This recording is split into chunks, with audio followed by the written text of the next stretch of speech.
What's up, girlies? Welcome back to another episode of the Everygirl Podcast. November is the new January. I really want to break us all out of the cycle of getting really excited about our goals every single January, making all these plans for the year every single New Year's, forgetting about our goals by summertime, and then spending the holiday season being like, I'll just wait until New Year's to focus on my body or find motivation to live the life that I actually want to live. Now is the important time to start showing up as your highest self. We have 2 months left in 2024. I really want you to build momentum and find motivation now so that you, first of all, start living the life that you want to live now. So you can program your brain to stop waiting for Monday or stop waiting for New Year's or for when you're finally ready to be the person that you want to be. But secondly, I also love the idea of spending this time of year to reconnect to our bodies and ourselves instead of letting those hectic schedules take over and living unintentionally as I personally have in years past. So I'm kind of into the winter arc right now. Those who are unfamiliar with what the winter arc means, it's a trend on TikTok that I've seen many iterations of. I could not find who originally coined the term, but it basically means now until the end of the year, you use this hibernation time to work on becoming your best self. The idea is that during this time of year, a lot of people slow down and stop focusing on their well-being or self-improvement. You know, it's the classic, I'll start my diet on January 1st mindset. So instead, we are going to lean into our goals right now. We're going to lean into our best self and who we actually want to be, how we actually want to show up in our lives. Instead of taking our foot off the gas, as most people do, and we might typically have done in years past, we're going to go full speed ahead so that you're taking advantage of the time left in the year that we have. And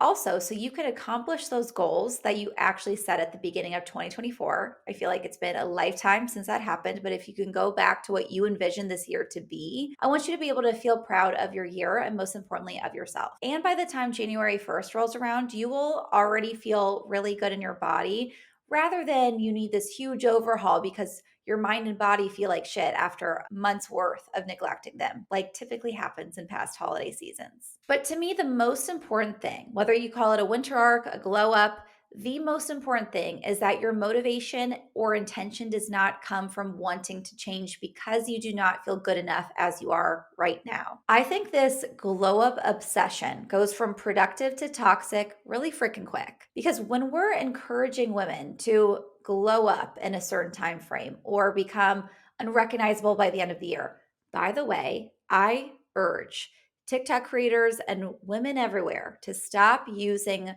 the language to become unrecognizable. When I see a headline about things to do now to become unrecognizable by the end of the year or become unrecognizable in 90 days, I get it. There's something about a drastic change that is really appealing. But to imply that you shouldn't even want to resemble your current self makes me so sad. This messaging is taking advantage of women's insecurities. It's like another way to reiterate you are not good enough as you are. It's like the 2024 version of diet culture. All your problems would go away if you looked different, if you were unrecognizable, if you were skinnier or conventionally hotter. So the key here is really going to be being honest with yourself about what your true intention or motivation is. If you find yourself thinking, I'm so unhappy with myself now, or I don't feel good enough now, or I know I'll feel happier, or I'll feel good enough, or I'll feel worthy after I go through this glow up, get to the other side, look totally different. I promise you, you will never get to that finish line because there will always be another 5 pounds to lose, another patch of cellulite to obsess over, another flaw on your face to get rid of. Do not go through a glow up, winter arc, a reset out of hate for your body. Do it because you love your body so much that you know it deserves attention and care. Not to change your body or to become unrecognizable,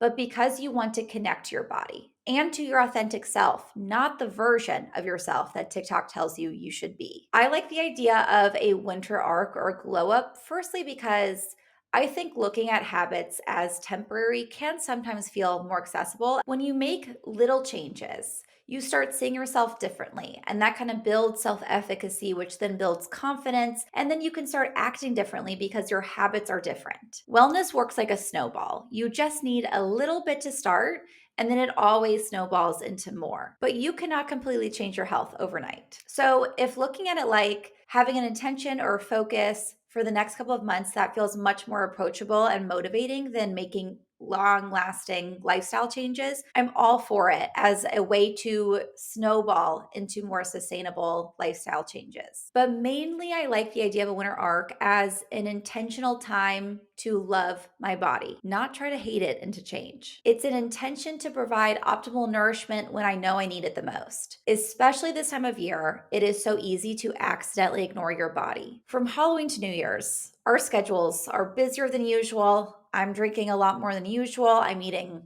some holiday cookies or some Halloween candy. I'm traveling. I'm out of my routine.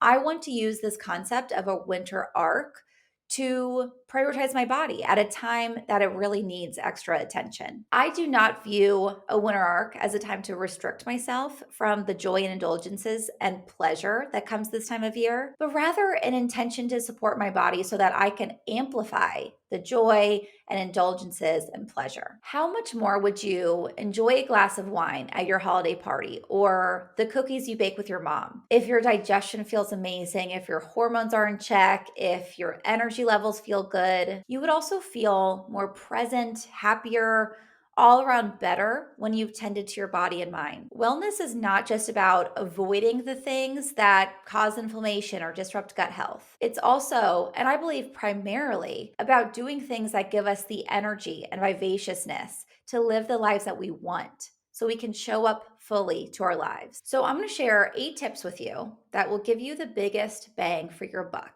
Some things that if you start doing them now, you will feel immensely glowed up by the end of the year. And most importantly, so much closer to feeling like your highest possible self. No matter what your goals are, I believe these 8 tips will help cultivate well-being and energy and help you feel grounded and less stressed so that you can go after those goals or just feel amazing during this holiday season. Let's get into it. 8 tips for your winter arc. Tip number 1 is to get super clear on who your highest self is. You need to know the why behind the effort you're putting in to reach your goals. I'm all about letting your true why lead everything that you do. Nothing is more motivating than when we can really clearly visualize who we're meant to be, the life that we want to live, living our fullest, happiest lives possible. So I want you to spend some time brain dumping every detail that comes to mind for who your highest self is and the way that she lives her life. So obviously that's the big things like what does she do for work? How much does she make? Where does she live? Who does she live with? How does she feel every day? But also don't forget the little details of what does she wear? What does she listen to when she's on her way to work or when she's getting ready? What does she eat? What does she do with her friends? What's her exercise routine? How does she respond to stress? We recently published an article on the Everygirl about using ChatGPT to tap into your dream life or your best self,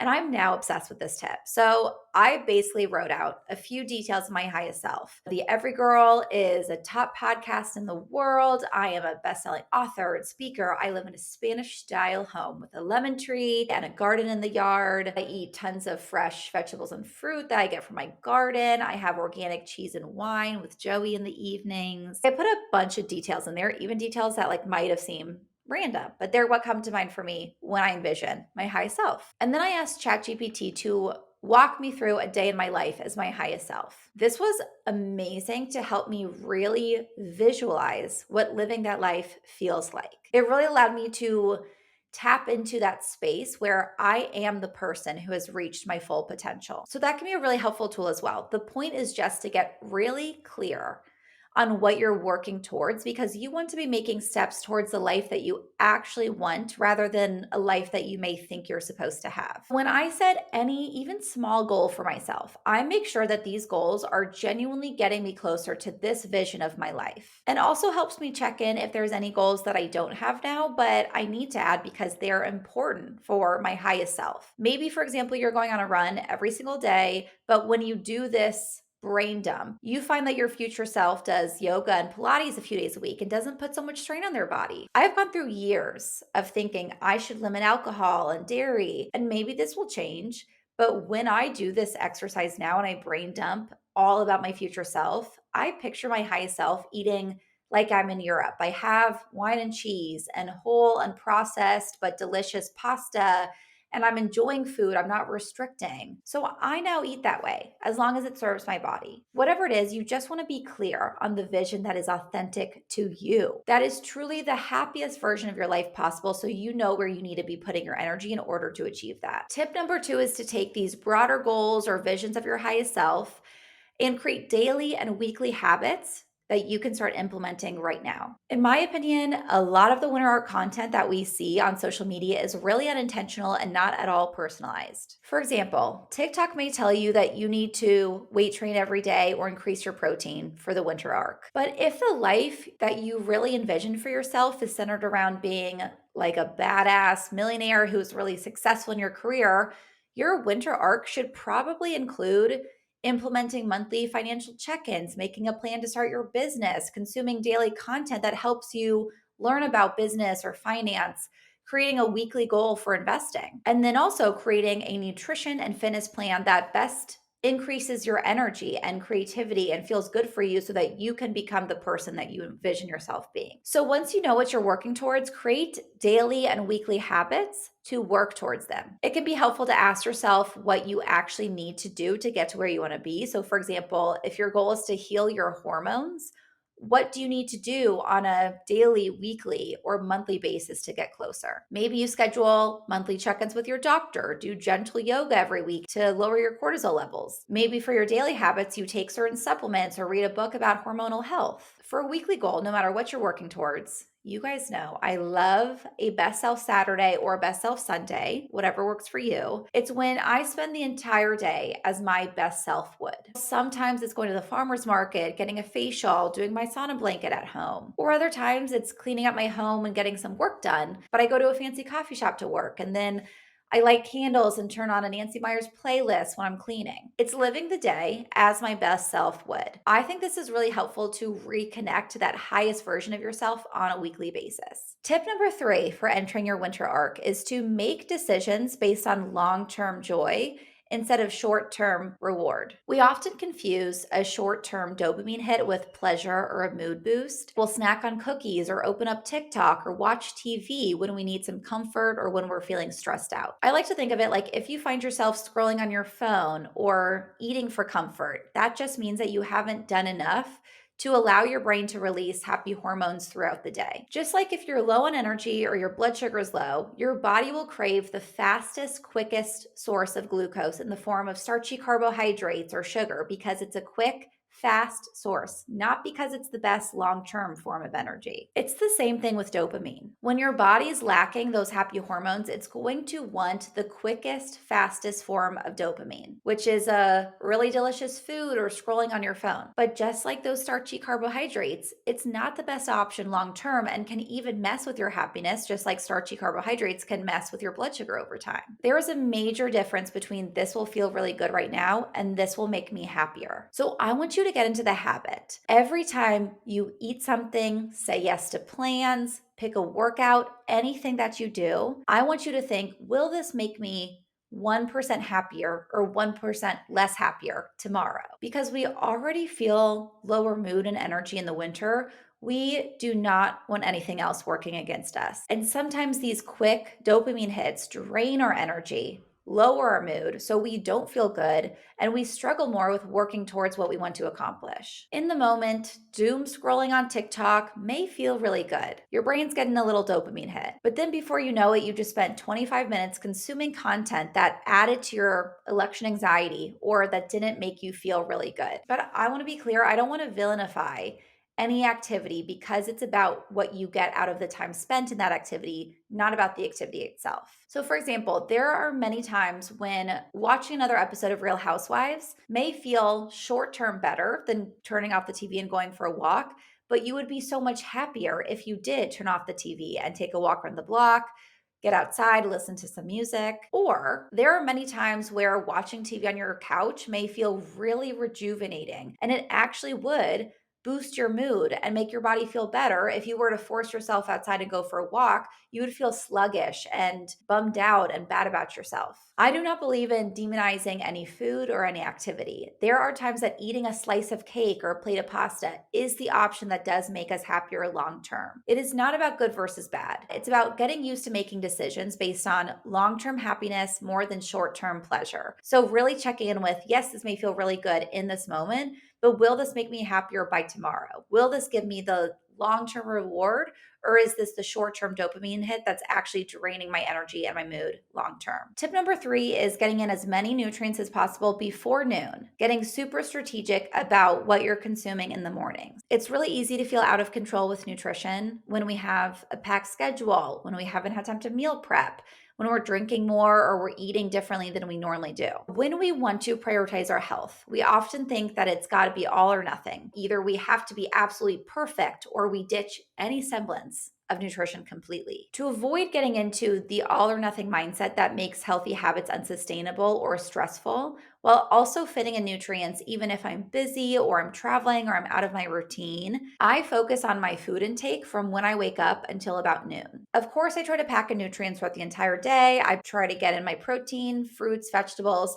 But my main focus when I really need to prioritize my health or when I don't know what I'm going to eat later, as often happens during the holidays, is to get strategic about packing in nutrients in the mornings. You may have heard me say in other episodes that my go-to green juice I make most mornings contains spinach, cilantro, mint, whole lemon, pineapple, ginger, and coconut water. So good for digestion, getting in electrolytes, also good for supporting the body's detoxification. If I am extra short on time, I make a smoothie with the same intention to fit in a ton of phytonutrients, but I add a protein powder and a fat like avocado, almond butter, or flaxseed to make it a meal. On a regular day, I'll also fit in nutrients with supplements, a cacao latte or a matcha latte, and then some kind of protein heavy meal. I try to get around 30 grams of protein in the morning to support my hormonal health and glucose levels. Right now, I'm on such a kick of coconut yogurt or Greek yogurt with a protein powder, flax seeds, and some berries. So good. So even if I get too busy and I opt for takeout later, or plans with friends come up, or I indulge in some Christmas cookies or some wine later, I know that I've set up my blood sugar, digestion, hormones, and my overall well being to feel as good as possible without being restrictive. Tip number 4 is to read a minimum of 10 pages or one chapter every day. This is when you can get really specific to your goals and tailor it to what you want to accomplish by the end of the year. In my opinion, reading is the smartest investment of time and the greatest hack because you have this incredible access to other points of view or advice on any goal you have. I also think that getting outside of yourself can be an incredibly powerful tool for self-improvement and feeling your best.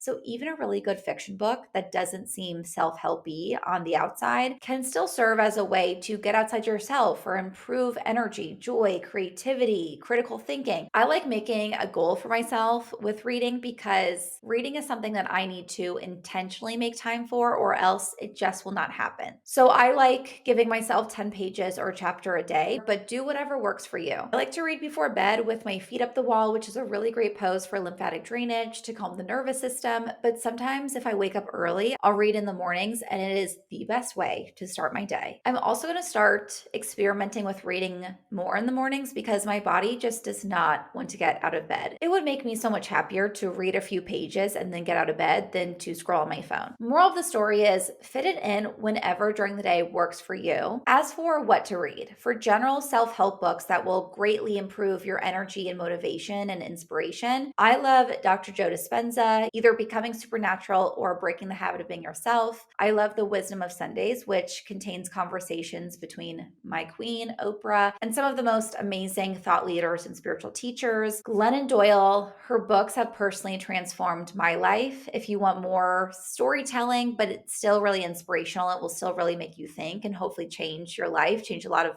limiting beliefs that you may have about yourself, but also get specific to your dream life. Find a book on entrepreneurship, finances, read a memoir from someone whose career you admire. It does not have to be a self-help book to have massive changes for you. I love reading nonfiction about old Hollywood. Like truly nothing inspires me more or like gets me in the place of motivation. And like I said before, I think that fiction can be incredibly helpful too. It expands your imagination and your mood. So It really is choose your own adventure.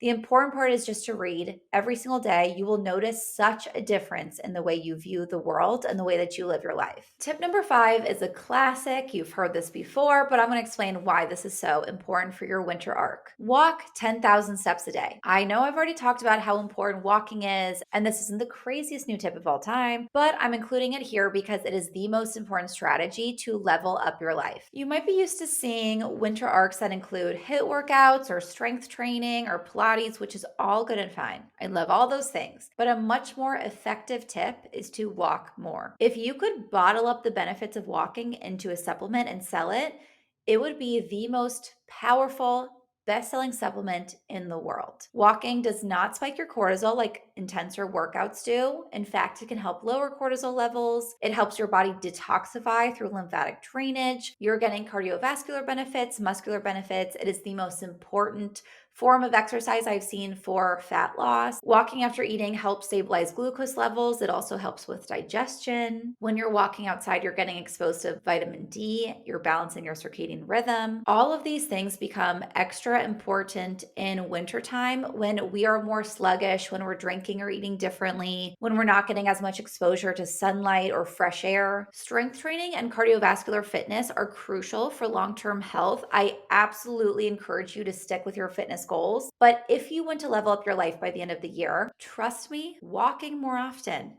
is that girl. Hitting that 10,000 step count can be a helpful measuring tool. I think for the average person, that is a good amount of activity while still allowing you to have the balance of rest. You know, it's not an extremely difficult goal to hit. We do not want to be like moving all day long. You actually do need rest, but just don't get so caught up in that number. There is nothing that grinds my gears more than the people who get so obsessed with their fitness trackers. Like people that are pacing around their apartment because they're at 9,500 and they need 500 more steps.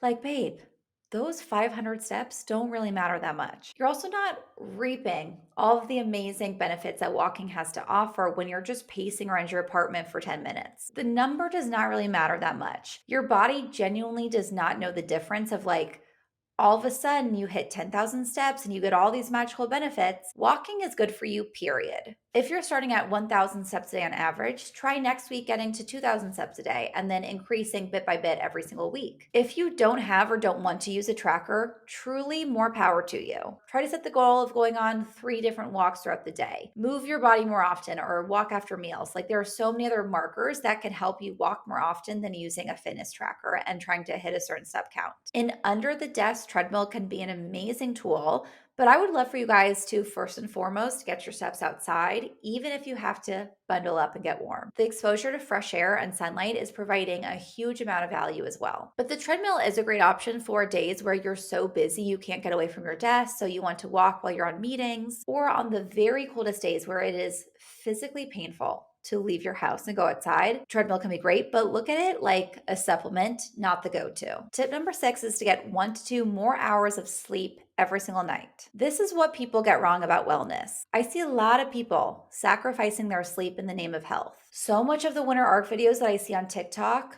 are about waking up earlier or getting in a morning workout, which is all great, as long as you're going to bed earlier and getting optimal sleep. When you sleep, the body works to repair itself. The brain removes toxins. The immune system is fighting bacteria and inflammation. Your body releases the growth hormone, which stimulates muscle growth and repair. Your skin goes through cellular rejuvenation. There's a reason why you look unrested when you don't sleep. It's like you immediately can tell the effects. And the opposite goes for getting more sleep. Talk about looking unrecognizable. You probably can tell the difference in your appearance alone on the days after you get little sleep compared to the days where you slept a lot. And then you feel generally so different. When you get really good quality sleep, you are more aware and energized. You have less brain fog. You feel clearer and happier. You can work out harder. It's not like your body just completely shuts off when you sleep. Actually, when you fall asleep, your body is going through so many important functions and it's basically repairing itself. To level up your life by the end of the year, get at least 1 more hour of sleep every single night. The general recommendation that you may hear often is to get at least 7 hours of sleep.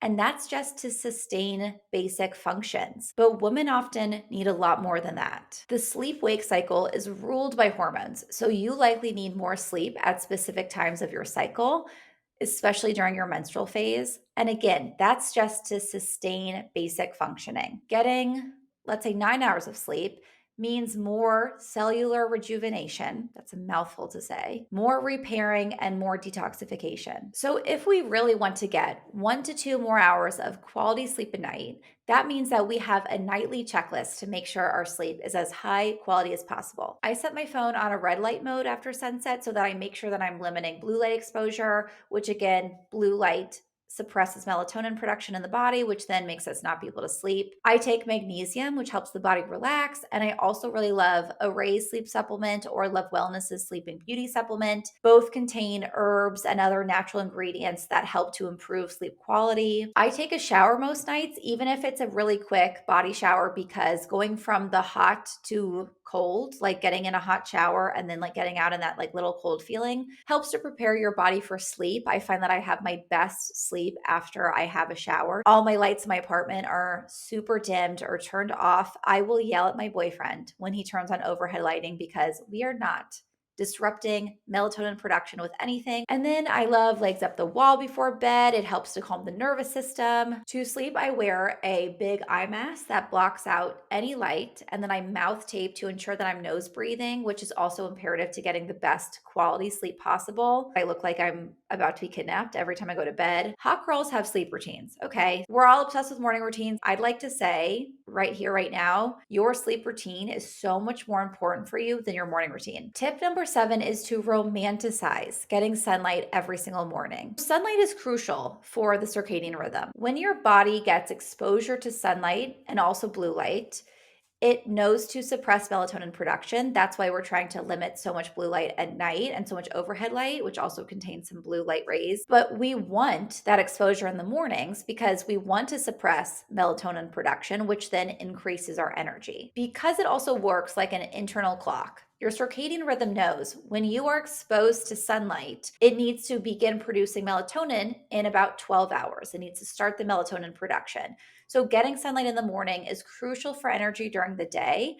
And it's also crucial for helping you sleep at night. Sunlight is also our body's main source of vitamin D, and vitamin D is also actually a hormone, so it influences your reproductive cycle. It's also really associated with mood. One of the common reasons that people experience seasonal affective disorder is because they typically have a vitamin D deficiency since we're not getting that much sun in the winter. So getting sunlight in the morning is crucial for so many reasons, and I say romanticize it because I don't want it to feel like something else that you have to check off your list. I really believe that when we look at certain activities or things that we do, rituals, in a way that we're excited about, the body actually can take it in better. You're going to get so much more when you're enjoying the experience and you know that you're doing something out of like complete self-care and joy for your body. Any routine will never stick if you see it as a chore instead of something that you look forward to. So make this time in the morning a way to romanticize your life. Play a rom-com playlist and go for a walk in the mornings. Maybe you put on your jacket and you sit outside and sip on your coffee on your balcony. When it gets really cold, even sitting by your window and journaling can help expose you to some sunlight. If you live in an area where around this time of year the sun don't shine, get a vitamin D lamp. There are so many on Amazon. We can link to some in the newsletter that I like, but that you can get like a $20 one on Amazon. Romanticize it, turn on your music, get your latte going. Make it a romantic experience every single morning, even if it's just for 5 minutes, and you'll get some of the benefits of sunlight with the vitamin D lamp. My last tip for you today is to implement hydration in multiple ways every single day. A big reason that we feel lethargic or low energy this time of year is typically because our bodies are more dehydrated in wintertime, which is something that we don't talk about a lot. But we are typically less aware of drinking water as much as we are in the summertime when it's hot and we're sweaty and we're craving water anyway. So a lot of us just are not drinking enough water, period. When it's cold and we're lethargic, we're also drinking more coffee. Caffeine dehydrates us. Also, the air is more drying to our skin, our hair. We just cannot be or feel like our best selves when we are dehydrated. So I promise you will feel glowier. Your joints will feel more lubricated so you can move easier. Your life will be so much better if you really prioritize hydration in multiple different facets. So this is not just about drinking water. I want you to have an entire hydration routine this season. So in this hydration routine, warm water with lemon or a warm decaf tea first thing in the morning, even before your coffee, is going to be huge. Something warm is obviously what we crave this time of year, and it's going to feel so much better than like, okay, let me refill my Stanley Cup for the thousandth time. It's also really good for digestion. In Ayurveda, having a warm drink first thing in the morning is really crucial for igniting your digestive fire. You can also add in the lemon, which provides a lot of benefits, like having a little dose of vitamin C in the morning. If having like a decaf tea is more your style, you obviously can get some benefits from the tea. I love like a good red raspberry leaf tea, especially if I'm in my luteal or menstrual phase, because it helps a lot with reducing cramps and things like that. Throughout the day, you are going to set your own individual hydration goal of how much you want to drink. I personally like to get a massive 64-ounce water bottle and make it a goal to drink 2 of those a day. You can also romanticize your hydration routine by filling up a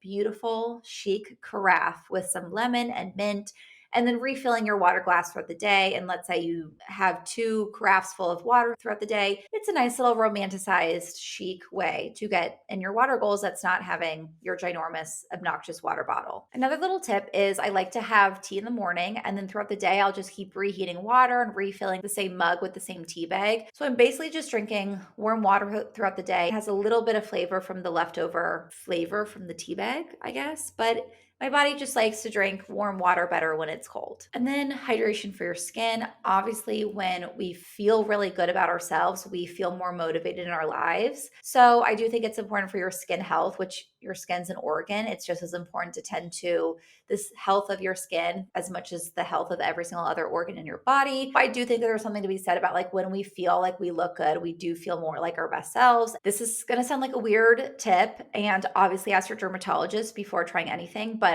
this time of year, I start washing my face with raw honey. I've been doing this for like 7 years of my life. It's such a game changer for my skin. The year that I lived in Chicago, the weather wreaked havoc on my skin. It was irritated. I got these like red bumps all over my face. It was so sensitive. I definitely had developed rosacea that year, which I never have had in my life. So if you also get really sensitive skin, I would recommend talking to your dermatologist or doctor about trying this because it really made a huge difference for me. Raw honey is antifungal and antibacterial, so it helps to clean out some of the skin without stripping the natural oils like a lot of face washes will do. If your skin gets irritated, raw honey is also very beneficial. So even if you're not washing your face with it, even doing a mask every so often can be super helpful because of its really like calming anti-inflammatory properties. It also contains a lot of antioxidants, so it's really good for the skin. My skin also does get really dry. So in the past, I would like throw on some really thick, heavy creams or oils. And I found that layering is more beneficial for hydration than the thickness of products.